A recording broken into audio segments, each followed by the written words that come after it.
নমস্কাৰ বন্ধুসকল, মই হিৰেন। আজি আমি জানিম এই 2025 বৰ্ষৰ এই মাহটোত আপোনালোকৰ সম্পূৰ্ণ ৰাশিফলৰ বৰ্ণন। এই মাহটোত মকৰ ৰাশিৰ ব্যক্তিসকলে কেনেধৰণৰ ফলাফল লাভ কৰিব। প্ৰথমে মোৰ চেনেলটো আপোনালোকে ছাবস্ক্ৰাইব কৰি ল'ব, যাতে মোৰ পিছৰ ভিডিঅ'বিলাক আপোনালোকে সহজে লাভ কৰিব পাৰে। লগতে মোৰ ভিডিঅ' যদি ভাল লাগে তেন্তে লাইক আৰু শ্বেয়াৰ কৰিব, কমেণ্ট কৰি আপোনালোকৰ মনোভাৱ প্ৰকাশ কৰিব। এতিয়া আহোঁ মূল বিষয়লৈ।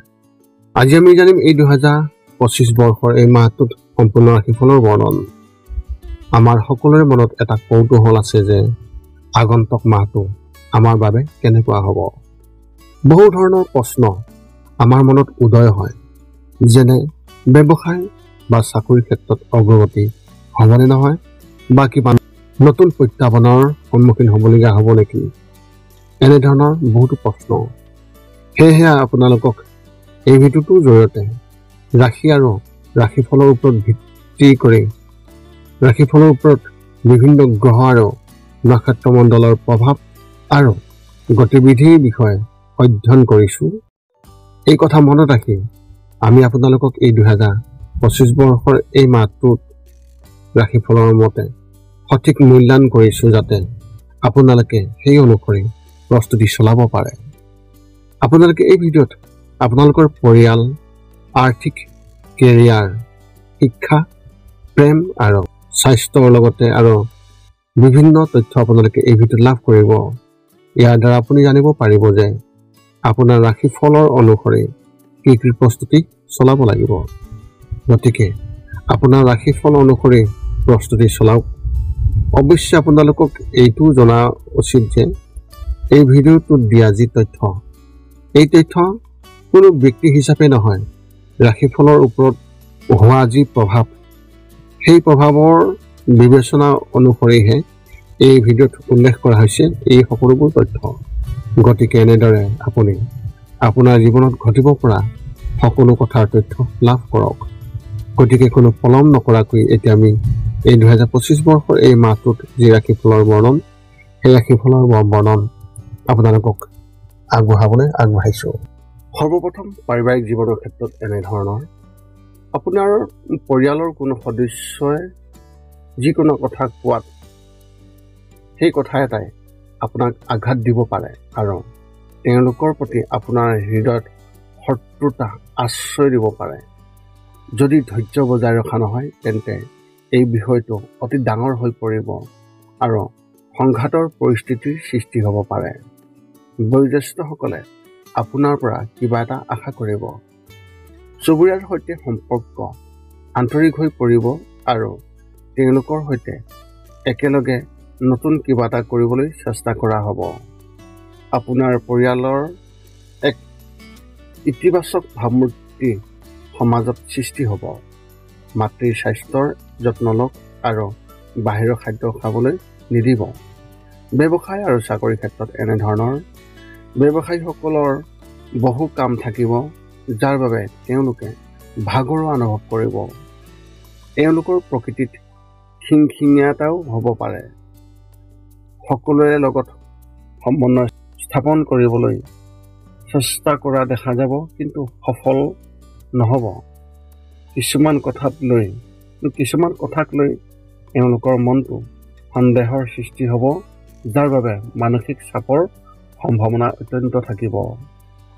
ব্যক্তিগত খণ্ডত চাকৰি কৰা ব্যক্তিসকলৰ বিষয়ে বাধা আহিব আৰু যিটো কাম সহজ যেন লাগিলেও সেয়া অতি কঠিন হৈ পৰিব। কাৰ্যালয়ত আপোনালোকৰ সৈতে ৰাজনীতি হ'ব পাৰে, যাৰ বাবে আপোনালোকৰ ভাৱমূৰ্তিও ক্ষতিগ্ৰস্ত হ'ব। চৰকাৰী কৰ্মচাৰীসকলে হয়তো নিজৰ বাবে নতুন কাম বিচাৰিব। শিক্ষা আৰু কেৰিয়াৰ ক্ষেত্ৰত এনেধৰণৰ। যদি আপুনি মেনেজমেণ্ট বা ইঞ্জিনিয়াৰিঙৰ ক্ষেত্ৰত পঢ়ি আছে তেন্তে মাহৰ তৃতীয় সপ্তাহত কিছুমান ভাল চাকৰিৰ অফাৰ আহিব, কিন্তু মনোযোগৰ অভাৱৰ বাবে সেইবোৰ হেৰুৱাব পাৰে। বছৰৰ এই মাহটো অন্যান্য ক্ষেত্ৰত অধ্যয়ন কৰা ছাত্ৰ ছাত্ৰীসকলৰ বাবে স্বাভাৱিক হোৱাটো অতি সম্ভাৱনা আছে। যদি আপুনি যিকোনো পৰীক্ষাৰ বাবে প্ৰস্তুতি চলাই আছে আৰু যোৱা কেইমাহমানৰ পৰা আপুনি যদিহে তাত সফলতা লাভ কৰা নাই তেন্তে এই মাহত আপুনি নিজৰ চিনিয়ৰৰ পৰা বিশেষভাৱে গাইডেন্স পাব, যিটো ভৱিষ্যতে অতি উপযোগী হ'ব। এনে পৰিস্থিতিত তেওঁলোকে দেখুৱাই দিয়া যিটো পথ, সেই পথটো ভালদৰে শুনিব পাৰে আৰু সেই অনুসৰি আপুনি চেষ্টা কৰক। প্ৰেমৰ ক্ষেত্ৰত এনেধৰণৰ এই মাহত আপুনি আপোনাৰ সংগীৰ পৰা বহুত সহায় পাব আৰু তেওঁলোকে আপোনাক সহায় কৰা দেখা যাব। আপুনি তেওঁলোকৰ বাবে বিশেষ কিবা এটা কৰিবলৈ চেষ্টা কৰিব, যিয়ে আপোনালোকৰ সম্পৰ্কটো অতি শক্তিশালী কৰিব। মাহৰ শেষত আপুনি আপোনাৰ প্ৰচেষ্টাৰ শুভ ফল পাব, কিন্তু ইয়াত সন্তুষ্ট হোৱা যেন নালাগিব।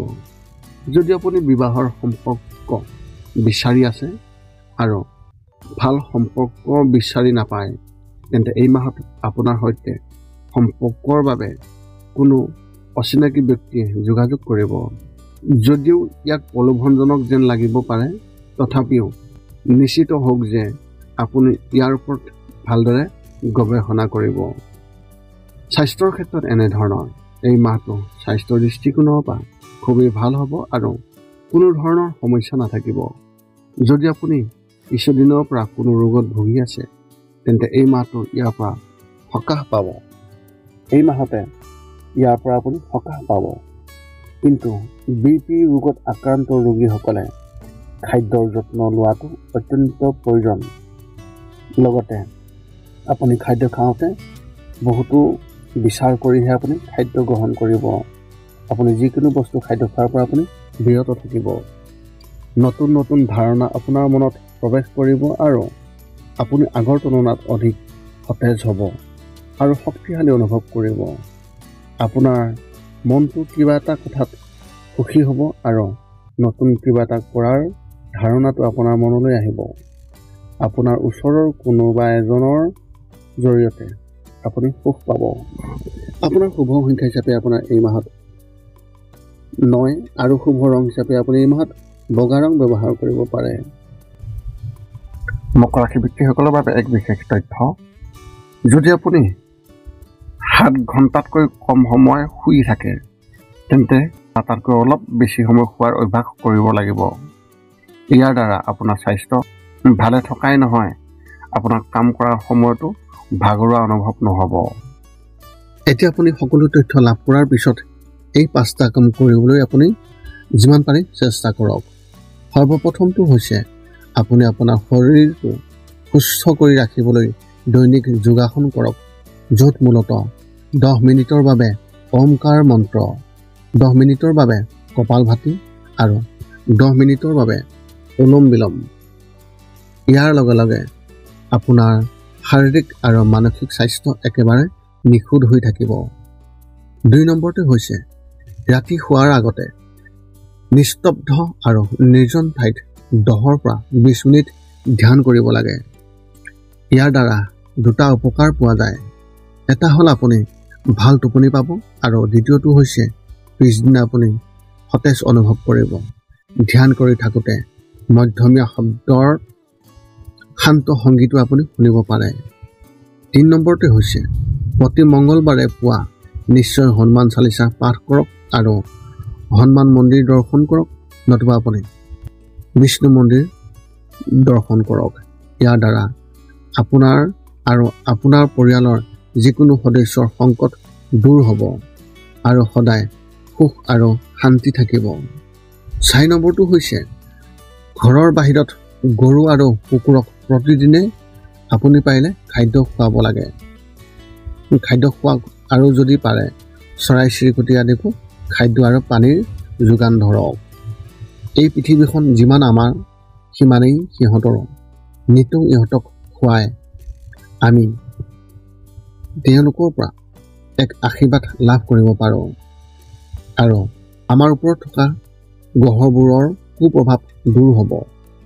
সদশেষত 5 নম্বৰটো হৈছে আপুনি পাৰিলে মাজে মাজে চৌপাশৰ দুখীয়া ব্যক্তিসকলক আপুনি পাৰিলে সহায় কৰক আৰু ভোকাতুৰ ব্যক্তিসকলক আপুনি পাৰিলে খুৱাবলৈ চেষ্টা কৰক। এই আছিল এই 2025 বৰ্ষৰ মাৰ্চ মাহটোত মকৰ ৰাশি ব্যক্তিসকলে লাভ কৰিবলগীয়া সম্পূৰ্ণ ৰাশিফলৰ বৰ্ণন। যদিহে আপোনাৰ মনত এতিয়াও কিবা জ্যোতিষ সম্বন্ধীয় প্ৰশ্ন আছে তেন্তে আপুনি আমাক এই প্ৰশ্ন এই ভিডিঅ'ৰ তলত কমেণ্ট কৰি অৱগত কৰাওক আৰু আমি আপোনালোকৰ প্ৰশ্নৰ উত্তৰ আমি সকলো সময়তে দিবলৈ আমি সকলো সময়তে সাজু আছোঁ। যদি মোৰ ভিডিঅ'টো ভাল লাগিল তেন্তে লাইক শ্বেয়াৰ কমেণ্ট কৰিব আৰু চেনেলটোৰ লগত সম্পৰ্ক ৰাখিবলৈ চেনেলটো ছাবস্ক্ৰাইব কৰি থ'ব যাতে আমি পুনৰ লগ পাওঁ এই চেনেলৰ জৰিয়তে। পুনৰ লগ পাম অন্য এটা ভিডিঅ'ত। আজিলৈ ধন্যবাদ।